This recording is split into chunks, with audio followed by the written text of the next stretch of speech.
Hai teman tante semua, semoga kalian semua sehat selalu ya.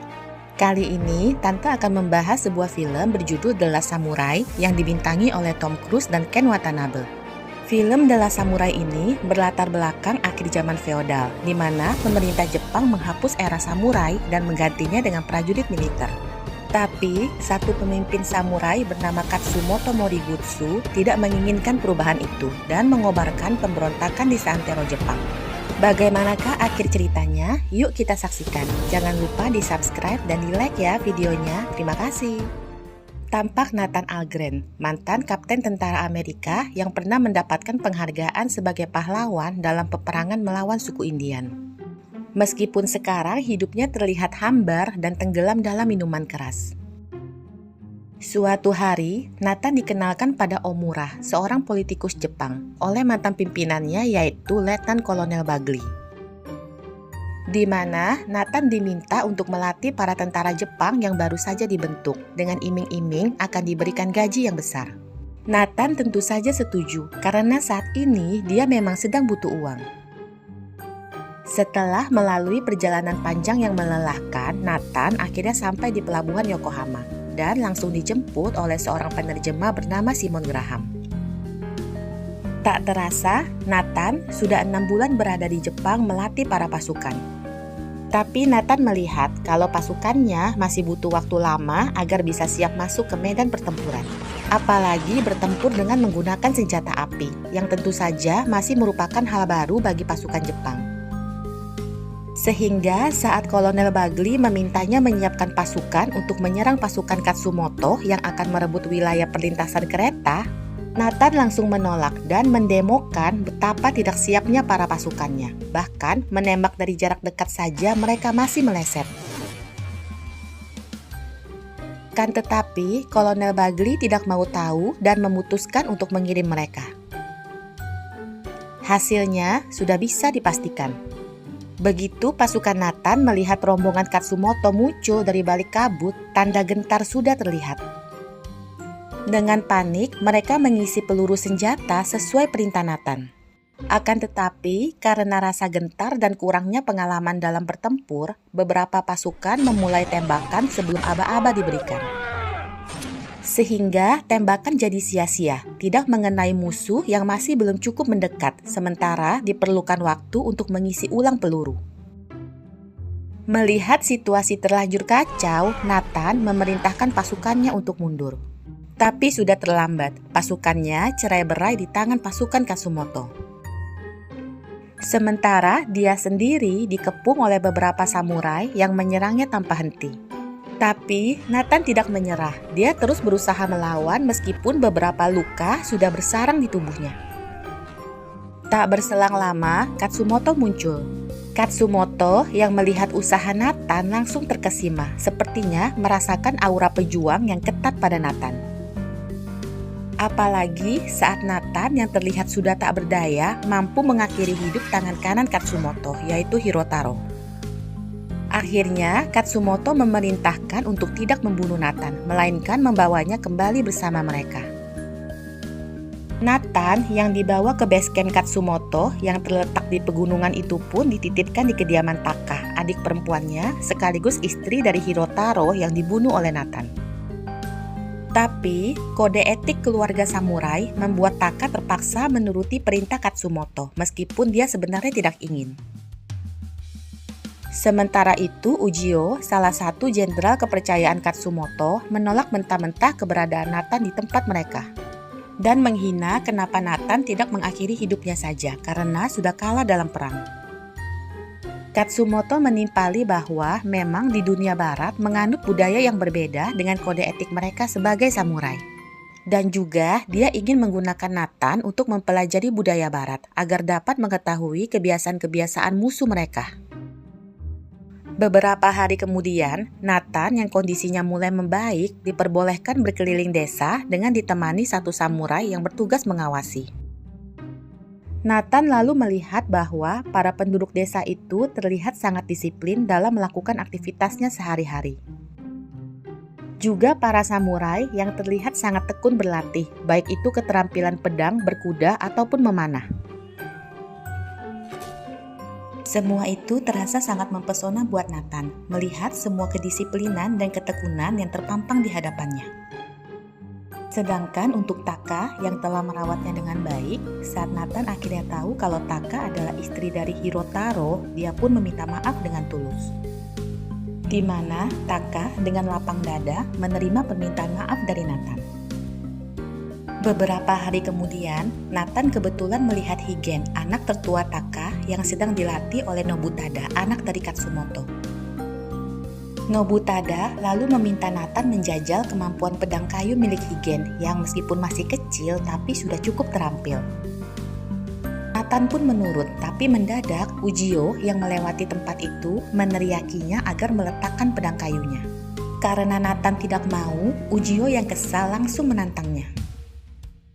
Tapi tentu saja duel itu dimenangkan dengan mudah oleh Ujio. Meskipun begitu, Nathan berhasil menumbuhkan kesan pada Ujio dan juga semua yang melihat duel itu kalau dia tidak mudah menyerah. Tanpa terasa, beberapa bulan sudah berlalu. Nathan menjadi semakin akrab dengan para penduduk, para samurai dan juga Higen.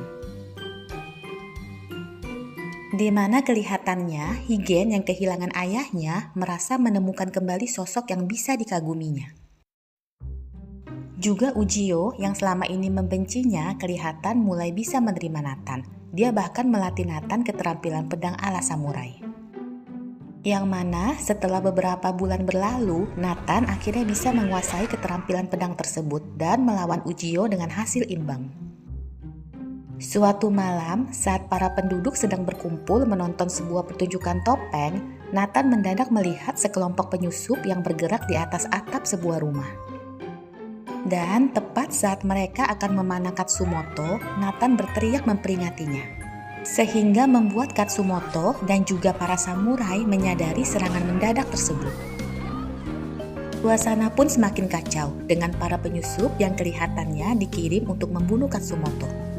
Tapi, melihat kemampuan samurai yang dimiliki para penyusup itu, kemungkinan mereka dikirim oleh Omura.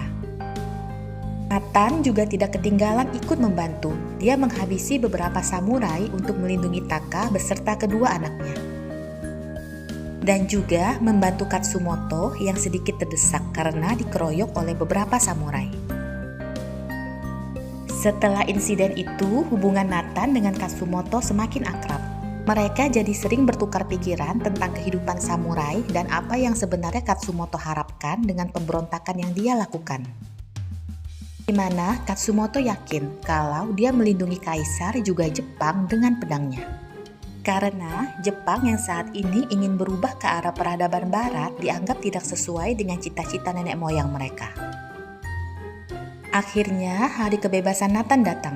Katsumoto yang diundang ke kota untuk menghadiri pertemuan perdamaian membawa Nathan kembali ikut ke kota untuk kemudian dilepaskan, sesuai janjinya pada saat Nathan pertama kali dibawa ke base camp-nya, bahwa dia akan melepaskan Nathan pada waktu yang tepat. Sebelum berangkat, Nathan sempat berpamitan dengan Taka dan juga dengan Higen yang memberikan tulisan kaligrafi miliknya sebagai kenang-kenangan. Sesampainya di kota, Katsumoto melepaskan Nathan, yang langsung bertemu dengan Graham yang tentunya sangat senang melihat bahwa Nathan masih hidup. Nathan yang lalu melihat meriam dan senjata-senjata baru milik pasukan Omura langsung terdiam, berpikir bahwa Katsumoto kelihatannya akan mengalami peperangan yang berat. Sementara itu, Katsumoto menghadap Kaisar, memohon agar Kaisar merubah pikirannya untuk membuat Jepang masuk ke peradaban barat. Tapi, Kaisar yang memang masih sangat muda itu berkata kalau dia ingin agar Jepang menjadi maju, beradab, dan lebih modern. Itulah sebabnya dia menghapuskan sistem samurai dan mendengarkan saran dari Omura. Mendengar itu, Katsumoto memberikan penghormatannya pada Kaisar yang kelihatannya sudah tak bisa diubah lagi pendiriannya.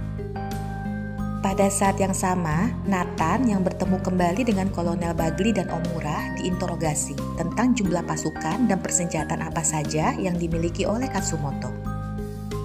Nathan menjawab kalau dia di sana jadi tahanan sehingga dia tak melihat dan tak tahu informasi apapun. Omura lalu memintanya kembali memimpin pasukan untuk menghadapi Katsumoto. Mendengar itu, Nathan hanya terdiam dan meminta waktu untuk berpikir. Setelahnya, Nathan kebetulan melihat Nobutada sedang dikepung oleh para tentara yang memintanya membuang pedangnya. Karena sistem samurai sudah dihapus sehingga tidak diperbolehkan lagi warga berjalan ke sana kemari sambil membawa pedang samurai. Nathan mencoba menolong, tapi kelihatannya para tentara tidak mengenal Nathan. Melihat itu, Nobutada ingin melawan, tapi Nathan menahannya karena situasi saat ini sangat tidak kondusif. Akhirnya, Nobutada mengalah dan hanya bisa berteriak keras saat kuncir samurainya dipotong paksa oleh para tentara. Kembali ke Katsumoto yang sudah tiba di tempat pertemuan. Omura yang melihatnya membawa pedang memintanya untuk menanggalkan pedangnya sebelum mengikuti pertemuan itu. Tapi bagi Katsumoto, melepas pedang sama saja penghinaan, melanggar semua prinsip samurai yang dianutnya. Katsumoto lalu menatap kaisar, meminta persetujuan untuk tetap membawa pedang yang dia gunakan untuk melindungi kaisar. Tapi kaisar hanya diam, seakan tak berani bersuara di depan Omura dan pengikutnya. Sehingga Katsumoto akhirnya sadar kalau semua sudah berakhir. Perjuangannya membela kaisar dan juga samurai serta cita-cita bangsa Jepang sudah usai. Katsumoto pun menurut saat Omura memerintahkan untuk menahannya. Tak berselang lama, anak buah Omura datang, memberikan sebuah pisau pada Katsumoto, memintanya dengan jantan mengakhiri hidupnya. Pada saat yang sama, beberapa anak buah Omura juga menyerang Nathan yang saat itu sedang menuju tempat Katsumoto ditahan. Tapi, Nathan yang memang sudah menguasai keahlian pedang bisa menghabisi mereka semua dengan mudah. Setelahnya, Nathan meminta bantuan Graham untuk masuk ke tempat Katsumoto ditahan. Dan langsung membujuk Katsumoto untuk melarikan diri dari tempat itu, karena Ujio serta Nobutada dan pasukannya sudah bersiap. Tanpa buang waktu, mereka pun bergegas melarikan diri. Tapi, beberapa tentara memergoki dan langsung menembaki mereka. Nobutada dengan gagah berani terus melawan, meskipun hanya dengan senjata panah, membuka jalan bagi Katsumoto dan Nathan. Sayangnya, Nobutada tertembak. Katsumoto yang melihat itu langsung akan kembali untuk menolong, tapi Ujio menahan karena sudah terlalu berbahaya. Akhirnya, Nathanlah yang menarik Nobutada. Meskipun begitu, Nobutada meminta mereka semua pergi dan membiarkannya menggunakan tenaga terakhirnya untuk menahan para tentara. Nobutada lalu menerjang dengan gagah berani dan tewas di berondong senapan, dengan Nathan yang melihatnya dari kejauhan, seperti tersentuh oleh keberanian dan semangat juangnya. Beberapa waktu kemudian, tibalah saat pertempuran besar antara pasukan Katsumoto melawan pasukan Omura. Taka memakaikan baju zirah peninggalan suaminya pada Nathan dan memberikan pelukan penyemangat padanya. Katsumoto juga memberikan sebuah pedang samurai dengan tulisan yang artinya, "Aku milik seorang kesatria, tempat semangat kuno dan modern bersatu." Bagi Nathan, itu adalah pujian dan juga pengakuan terbesar bahwa dia sudah menjadi bagian dari mereka, para samurai. Mereka pun lantas menuju ke tempat pertempuran, di mana ribuan tentara Omura sudah berbaris menunggu. Sebelum pertempuran dimulai, Nathan bersama Katsumoto sudah mengatur rencana pura-pura kalah di awal untuk memancing para tentara itu mendekat, agar mereka bisa menyerangnya dengan pedang samurai. Dan akhirnya perang dimulai. Para tentara langsung menghujani mereka dengan tembakan-tembakan meriam. Omura yang melihat pasukan Katsumoto beranjak mundur langsung menyuruh seluruh pasukannya turun mengejar. Tentu saja ini semua berarti Omura sudah masuk jebakan Nathan. Begitu para tentara itu selesai menembak dan sedang mengisi ulang peluru, pasukan Katsumoto langsung menghujani mereka dengan ratusan anak panah. Dan dari arah belakang, barisan pasukan Katsumoto yang lain mendadak muncul dan mengepung para tentara itu. Omura, juga Bagli yang melihat itu dari kejauhan tentu saja kaget. Katsumoto dan Nathan akhirnya berhasil menang dalam serangan pertama tersebut. Tetapi, melihat sisa pasukan yang tinggal sedikit, sementara Omura masih memiliki banyak sisa pasukan yang siap dikirim, Nathan juga Katsumoto tahu bahwa bagaimanapun perang ini tak mungkin mereka menangkan. Akhirnya, dengan semangat dan keberanian samurai, mereka semua memutuskan untuk all out, menyerang saja, bersiap mati demi mempertahankan prinsip yang mereka anggap benar. Satu persatu, sisa pasukan gugur, termasuk Ujio yang tewas dengan gagah berani diberondong oleh ratusan peluru. Sementara Nathan juga Katsumoto sudah sama-sama terluka cukup parah. Melihat itu, salah satu Kapten Omura tersentuh. Mungkin jiwa patriotnya tergelitik. Dia menyuruh agar menghentikan tembakan, meskipun Omura melarangnya. Dan akhirnya, Katsumoto yang sudah siap kalah meminta Nathan membantunya mengakhiri hidup sesuai dengan prinsip samurai yang dianutnya. Buat Katsumoto, dia mati terhormat sebagai seorang samurai sekaligus pejuang yang ingin melindungi kaisar juga bangsanya. Film pun berakhir dengan Nathan yang memberikan pedang milik Katsumoto pada kaisar. Dan setelahnya kembali ke pegunungan untuk menghabiskan hidup bersama Taka dan kedua anaknya. Demikianlah akhir film The Last Samurai ini. Semoga suka ya. Sampai jumpa lagi di film-film berikutnya. Terima kasih.